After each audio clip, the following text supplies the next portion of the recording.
दोस्तों, इस दुनिया में हर कोई अपने जीवन में कुछ बड़ा हासिल करना चाहता है। सफलता, सम्मान और दूसरों के दिलों में जगह बनाना।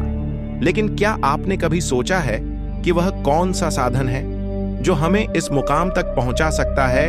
वह कोई और नहीं बल्कि हमारे शब्द हैं। जी हां, हमारे शब्दों में इतनी ताकत है कि वे किसी की दुनिया बदल सकते हैं। हमारे शब्द तीर की तरह होते हैं। एक बार छोड़े गए तो वे गहरे प्रभाव छोड़ते हैं। इनसे हम किसी को खुश कर सकते हैं, किसी का मन बदल सकते हैं या फिर किसी को निराश भी कर सकते हैं। इसलिए सबसे पहले हमें यह समझना होगा कि शब्द केवल संवाद का माध्यम नहीं है, बल्कि वे एक ऐसा अस्त्र है जो सही तरीके से इस्तेमाल किया जाए तो हमें कामयाबी की ऊंचाइयों तक पहुंचा सकता है। दोस्तों, इस दुनिया में सबसे ताकतवर हथियार कोई तलवार या बंदूक नहीं है, बल्कि हमारे अपने शब्द हैं। शब्दों में वह शक्ति है जो इस दुनिया को हिला सकती है, लोगों के दिलों को जीत सकती है और जिंदगी को पूरी तरह बदल सकती है। आपने देखा होगा कई बार एक इंसान जिसकी शक्ल सूरत उतनी आकर्षक नहीं होती, फिर भी वह लोगों का दिल जीत लेता है। वह इज्जत, शोहरत और दौलत हासिल करता है। क्यों? क्योंकि वह जानता है कि कैसे सही तरीके से शब्दों का इस्तेमाल करना है। सोचिए, क्या आपने कभी ऐसे इंसान को देखा है जो देखने में साधारण हो लेकिन लोग उसके दीवाने हो? क्या ऐसा व्यक्ति आपके जीवन में कभी आया है जिसने अपने बोलने के तरीके से आपको प्रभावित किया हो? ऐसे लोग जीवन में नाम, शोहरत, इज्जत और दौलत कमाते हैं सिर्फ अपनी बातों से। आपने देखा होगा कई लोग पढ़ाई लिखाई में तो कमजोर होते हैं लेकिन अपनी बातों से ही कामयाबी की सीढ़ियां चढ़ते जाते हैं। ऐसा इसलिए क्योंकि वे जानते हैं कि सही समय पर सही तरीके से सही शब्दों का इस्तेमाल कैसे करना है। याद रखिए, बोलने की कला सीखने के लिए आपको किसी विशेष शिक्षा की जरूरत नहीं, बस आपको अपने अंदर के आत्मविश्वास को जगाना है, अपनी भावनाओं को शब्दों के माध्यम से सही तरीके से व्यक्त करना है। जब आप इस कला में माहिर हो जाते हैं तो फिर कोई भी मंजिल आपके लिए दूर नहीं रह जाती। शब्दों का जादू इतना शक्तिशाली होता है कि वह रोते हुए को हंसा सकता है और हंसते हुए को रुला सकता है। यह वही जादू है जिससे नेता पूरे देश पर राज करते हैं, कलाकार पूरी दुनिया का दिल जीतते हैं और व्यापारी अपने व्यापार को शिखर पर ले जाते हैं। यह वही जादू है जो हमें हमारे जीवन के हर क्षेत्र में कामयाब बना सकता है। तो चलिए जानते हैं इस कहानी के माध्यम से कि हम बातों से दुनिया कैसे जीत सकते हैं, कैसे हम किसी से अपना काम करवा सकते हैं, कैसे हम किसी को अपना दीवाना बना सकते हैं। लेकिन इससे पहले कि आप कहानी में खो जाएं, वीडियो को लाइक और चैनल को सब्सक्राइब जरूर करें। एक समय की बात है, हिमालय की घाटी में एक बहुत ही महान बौद्ध भिक्षु रहते थे। उनकी ख्याति दूर दूर तक फैली हुई थी। एक दिन एक व्यक्ति उनके पास आया और वह व्यक्ति उस बौद्ध भिक्षु से कहता है कि हे गुरुवर, सब यही कहते हैं कि चालाकी से बात करो, चालाक बनो, अन्यथा तुम हमेशा पीछे रह जाओगे। हे गुरुवर, आप ही बताएं कि चालाक कैसे बना जाता है। क्या आप हमें चालाक बनने के बारे में कुछ बता सकते हैं? बौद्ध भिक्षु ने उस व्यक्ति की सारी बातें बड़े ही ध्यान से सुनी और उसके बाद मुस्कुराते हुए वह उस व्यक्ति से कहते हैं, तुम मेरी बात बड़े ध्यान से सुनना। जो मैं तुम्हें बताने वाला हूं वह बहुत ही महत्वपूर्ण है, इसीलिए इसके एक एक शब्दों को बहुत ही ध्यान से सुनना और इसे समझने का भी प्रयास करना। इस दुनिया में यदि कोई सबसे ताकतवर हथियार है तो वह है हमारे शब्द। फिर चाहे वह शब्द लिखे गए हों या फिर बोले गए हों, यह शब्द एक ऐसा हथियार है जिसका यदि सही समय पर, सही व्यक्ति पर और सही तरीके से इस्तेमाल किया जाए तो आप अपनी पूरी जिंदगी बदल सकते हैं। और इतना ही नहीं, यदि हम चाहें तो अपने शब्दों को फूलों की तरह भी इस्तेमाल कर सकते हैं और यदि हम चाहें अपने शब्दों को तीरों की तरह भी इस्तेमाल कर सकते हैं। हम हमारे कहे गए शब्द गहरे से गहरे घाव भी भर सकते हैं और कभी कभी हमारे यही शब्द गहरे से गहरे घाव भी दे जाते हैं। हमारे शब्द में इतनी ताकत होती है, यदि आप चाहे तो अपने कहे गए शब्दों से किसी की जिंदगी बना सकते हैं और चाहे तो आप अपने इन्हीं शब्दों से किसी की जिंदगी बर्बाद भी कर सकते हैं। हमारे शब्दों में इतनी ताकत होती है कि आप चाहे तो दूसरों के जीवन में खुशियां भर सकते हैं और यदि आप चाहें तो अपने इन्हीं शब्दों का इस्तेमाल करके उनके जीवन में दुखों का सैलाब ला सकते हैं। आप चाहे तो इन्हीं शब्दों से किसी के रिश्ते बना भी सकते हैं, और यदि आप चाहे तो इन्हीं शब्दों से किसी के रिश्ते तोड़ भी सकते हैं। आपके अपने कहे गए शब्द आपको कामयाबी भी दिला सकती है, और वहीं आपके कहे गए शब्द आपको पूरी तरह से तबाह भी कर सकते हैं। शब्द न केवल एक इंसान को बल्कि पूरे के पूरे परिवार को, पूरे शहर को और पूरी इस दुनिया को बर्बाद करने की और निर्माण करने की ताकत रखते हैं। इसलिए शब्दों को इस दुनिया का सबसे ज्यादा ताकतवर और घातक हथियार माना जाता है। हमें अपने शब्दों का इस्तेमाल सही ढंग से करना चाहिए, ताकि उसका इस्तेमाल करके हमें और दूसरों को भी भला पहुंचे। और इसीलिए मैं आज तुम्हें शब्दों के कुछ जादू के बारे में बताने वाला हूं। और अब आपके मन में यह प्रश्न उठ रहा होगा कि क्या शब्दों में भी जादू होता है? तो हाँ, अवश्य ही शब्दों में जादू होता है, लेकिन यह दिखता नहीं है, परंतु इसका असर आपको अवश्य नजर आता है। हमारे शब्दों में कमाल का जादू होता है। यह चाहे तो रोते हुए को हंसा दे और हंसते हुए को रुला दे। किसी की दुनिया में खुशियां भर दें तो वही किसी की दुनिया में दुखों का सैलाब भर दे। शब्दों में ऐसा जादू होता है जिससे हर इंसान आपकी तरफ खींचा चलाएगा।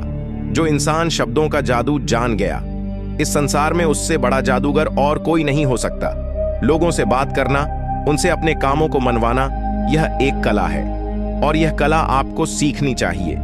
इसके बाद आपको कुछ भी सीखने की कोई आवश्यकता नहीं पड़ेगी, बस आपको बोलने की कला आनी चाहिए। उसके बाद हर कामयाबी आपकी होगी।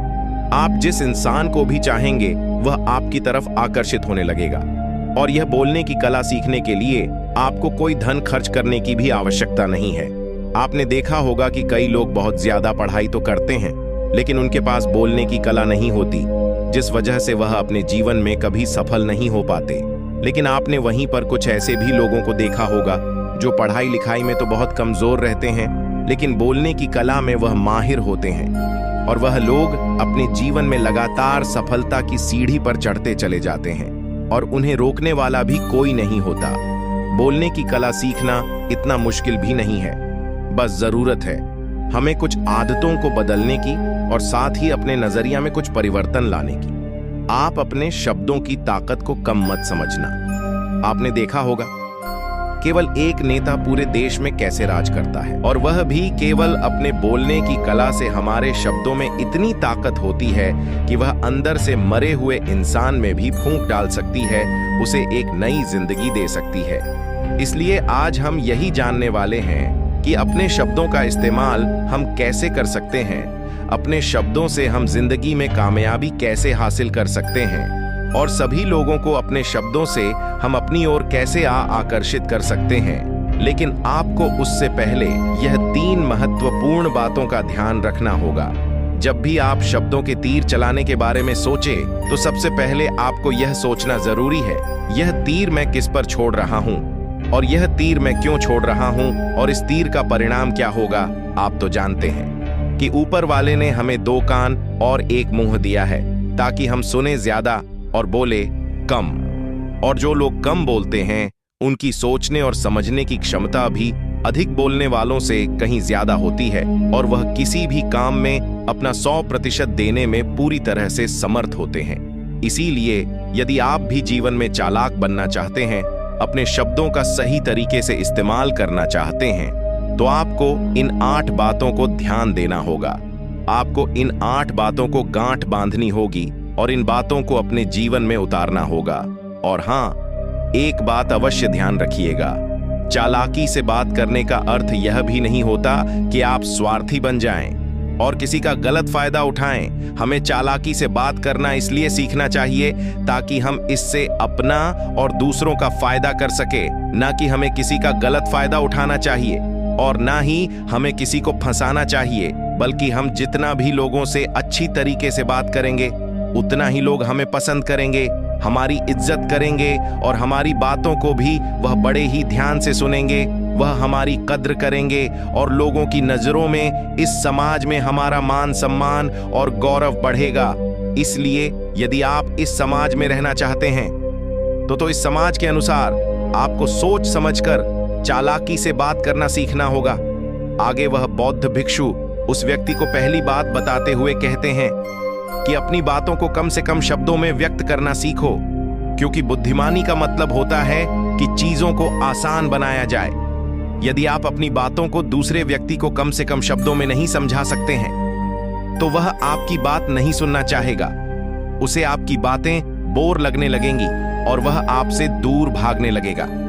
आपने देखा ही होगा कि आपके आसपास कोई ना कोई व्यक्ति तो जरूर होगा जो अपनी बातों को बहुत घुमा फिराक, बहुत बढ़ा चढ़ाकर बोलता है, और ऐसे व्यक्ति पर आप कैसा महसूस करते हैं, ठीक वैसा ही वह सामने वाला व्यक्ति आपके लिए महसूस करेगा। क्योंकि आजकल अक्सर लोग बातों को इधर उधर घुमाकर ही कहते हैं।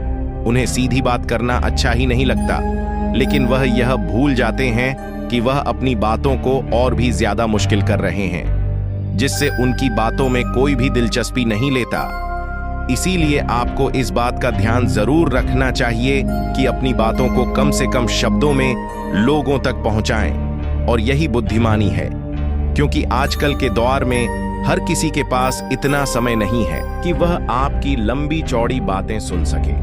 सभी के पास अपने अपने काम हैं, सभी अपने अपने कामों में व्यस्त हैं, अपने जीवन में व्यस्त है, और आप खुद ही अपना समय क्यों बर्बाद कर रहे हो? जब आप किसी भी बात को केवल 1 मिनट में कह सकते हो, तो आप उसके लिए आधा घंटा क्यों लगा रहे हो? जितना ज्यादा आप कहेंगे, उतने ही सस्ते आप महसूस होंगे, और जितना ही कम शब्दों में आप अपनी बातों को लोगों तक पहुंचाएंगे, तो लोग उतना ही ध्यानपूर्वक आपको सुनना और समझना पसंद करेंगे। आगे वह बौद्ध भिक्षु उस व्यक्ति को दूसरी बात बताते हुए कहते हैं कि दूसरों का दिल जीतना सीखो। आप जब भी लोगों के साथ होते हो, तो उन्हें अपने साथ अच्छा महसूस करवाओ। अगर आपको किसी से अपना काम निकलवाना है, तो उसकी थोड़ी सी बढ़ाई करो, क्योंकि आजकल हर कोई अपनी बढ़ाई सुनना चाहता है। इससे आपका कुछ नहीं बिगड़ेगा, क्योंकि वह अपनी बढ़ाई खुद सुनना चाहता है। लेकिन हाँ, बढ़ाई करते समय इस बात का भी ध्यान रखना चाहिए कि सामने वाले को ऐसा ना लगे कि आप सचमुच में ही उसकी बढ़ाई कर रहे हैं, उसका मजाक बना रहे हैं। जैसे मान लो कोई व्यक्ति काला है और आप उसे कह दो कि तुम बहुत सुंदर दिख रहे हो, तो वह आपकी बात समझ जाएगा, और हो सकता है कि वह आपसे गुस्सा भी हो जाए। बल्कि आप उससे कुछ इस तरीके से बात करें कि अरे दोस्त, आज तो तुम बहुत अच्छे लग रहे हो। पहले कही गई बात उसे बिल्कुल पसंद नहीं आएगी, लेकिन जब आप उसे कहेंगे कि आप आज बहुत अच्छे लग रहे हो, तो वह तुम्हारी बात अवश्य सुनेगा, और उसे यह सुनकर बहुत अच्छा भी लगेगा। इसीलिए पहले उन्हें वह दीजिए जो उन्हें चाहिए, और फिर वह अपने आप ही आपको जो चाहिए वह देने को तैयार हो जाएंगे। फिर बौद्ध भिक्षु तीसरी बात बताते हुए कहते हैं कि जो भी बोलो विश्वास के साथ बोलो, अपनी बात रखने में कभी शर्माओ मत, अपनी बात को पूरे आत्मविश्वास के साथ रखो। आपने देखा होगा कि हम में से कई लोग अपनी बात रखने में शर्माते हैं, फिर भले ही वह उस विषय के बारे में अधिक जानकारी रखता हो, लेकिन वह लोगों से उस विषय के बारे में बात करने में शर्माता है, जिस वजह से लोग उसकी बातों पर विश्वास नहीं करते। उन्हें लगता है कि इसे इसके बारे में बिल्कुल नहीं पता, और वह लोग आपकी बातों में दिलचस्पी नहीं दिखाते, और वह लोग आपको आपकी बातों को झूठ भी समझने लगते हैं। इसलिए आप किससे क्या कह रहे हैं और क्यों कह रहे हैं, यह बात समझना भी बहुत जरूरी है। और यदि आप किसी के बारे में जानते हैं और पूरे आत्मविश्वास के साथ उस बात को रखते हैं, तो सामने वाले व्यक्ति पर आपकी बातों का प्रभाव जरूर पड़ेगा, क्योंकि आत्मविश्वास में ही वह शक्ति है जिससे लोग आपकी बातों पर विश्वास करते हैं, आपकी बातों से ही प्रभावित होते हैं। किंतु यदि आप अपनी बात रखने में शर्माते हैं, तो आप कभी भी अपना प्रभाव दूसरे व्यक्ति पर नहीं छोड़ सकते।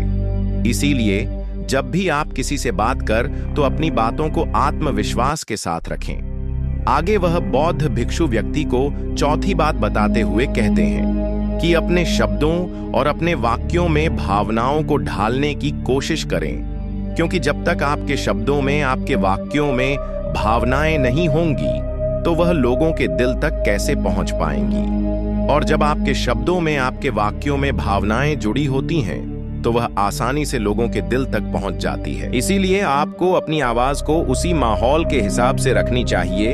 यदि आपको लगता है कि किसी वाक्य पर, किसी ऐसी स्थिति पर आपको दुखी होना चाहिए, तो आपकी आवाज में वह नमी होनी चाहिए। और यदि आपको लगता है कि सामने वाला व्यक्ति खुश है और वह खुशी खुशी आपकी बात सुन सकता है, तो आप उससे खुशी खुशी भी बात कर सकते हैं। और दूसरी तरफ यदि आपको लगता है कि कोई व्यक्ति दुखी है और उसके मन को शांत होना चाहिए, तो आपको भी उसके मन को शांत करने वाली वाणी, मतलब अपने शब्दों, अपने वाक्यों का इस्तेमाल करना चाहिए। अपनी आवाज में नमी रखनी चाहिए, जिससे आपके मन की बात, आपकी भावनाएं उसके दिल तक पहुंच सके और वह आपकी बात सुनने में दिलचस्पी दिखाए।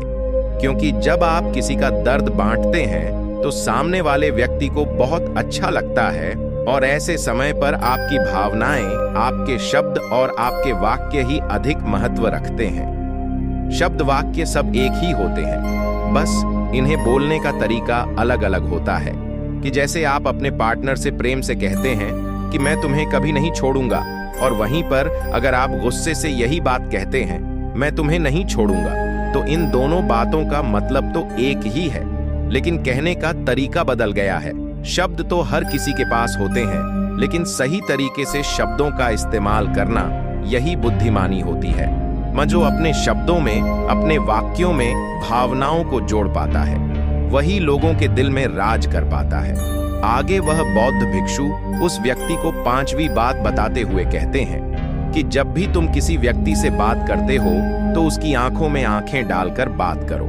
क्योंकि यदि आप बात करते समय लोगों से नजरें चुराएंगे, सामने वाले व्यक्ति से छुप छुप कर बातें करेंगे, तो उसे ऐसा महसूस होगा जैसा कि आप उससे कुछ छुपा रहे हैं, आप उससे झूठ बोल रहे हैं। इसीलिए वह आपकी बातों में दिलचस्पी नहीं दिखाएगा और ना ही वह आपकी बातों पर विश्वास करेगा। और वहीं पर दूसरी तरफ यदि आप पूरे आत्मविश्वास के साथ किसी दूसरे व्यक्ति की आंखों में आंखें डालकर यदि आप उससे झूठ भी कह देंगे, तो भी वह आपकी बातों पर विश्वास कर लेगा और वह आपकी बातों में दिलचस्पी भी दिखाएगा। इसीलिए बात करो राजा की तरह और काम करो गुलाम की तरह, नहीं आगे। वह बौद्ध भिक्षु उस व्यक्ति को 6ठी बात बताते हुए कहते हैं, कम बोलो और काम का बोलो, अर्थात अपने बोलने के तरीके सुधार लें। ना तो बहुत धीरे बोलो और ना ही बहुत तेज। अपने शब्दों का उच्चारण सही और स्पष्ट तरीके से करें। अगर आप बहुत जल्दी जल्दी बोलेंगे तो लोग कुछ भी समझ नहीं पाएंगे, और अगर आप बहुत धीरे धीरे बोलेंगे तब भी लोग आपसे बोर हो जाएंगे और वह आपकी बातों में थोड़ी भी दिलचस्पी नहीं दिखाएंगे। यदि आप बहुत चिल्ला चिल्ला कर बोलेंगे तब भी लोगों को आपकी आवाज पसंद नहीं आएगी, और यदि आप बहुत धीरे धीरे बोलेंगे तब तो लोगों तक आपकी आवाज ही नहीं पहुंचेगी और आपकी बातों का असर भी नहीं होगा।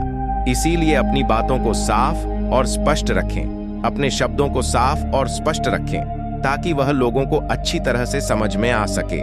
क्योंकि अक्सर यह देखा गया है कि जब भी कोई इंसान बोलना शुरू करता है तो उसके शुरुआती 90 सेकंड यह कहते हैं कि लोग उसे सुनना पसंद करेंगे या नहीं, और यह भी बताता है कि वह व्यक्ति एक कुशल व्यक्ति है या नहीं।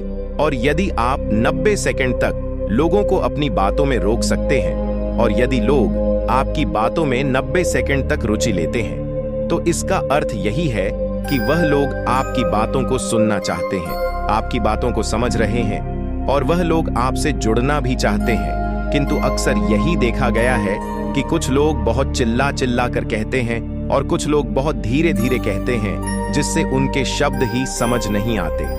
इसीलिए शब्दों को स्पष्ट रखिए। आपको उतना ही आवाज में बोलना चाहिए जितने में आपके विचार सामने वाले व्यक्ति तक पहुंच सके। फिर 7वीं बात बताते हुए उस व्यक्ति को बौद्ध भिक्षु कहते हैं कि लोगों की मदद करना सीखो।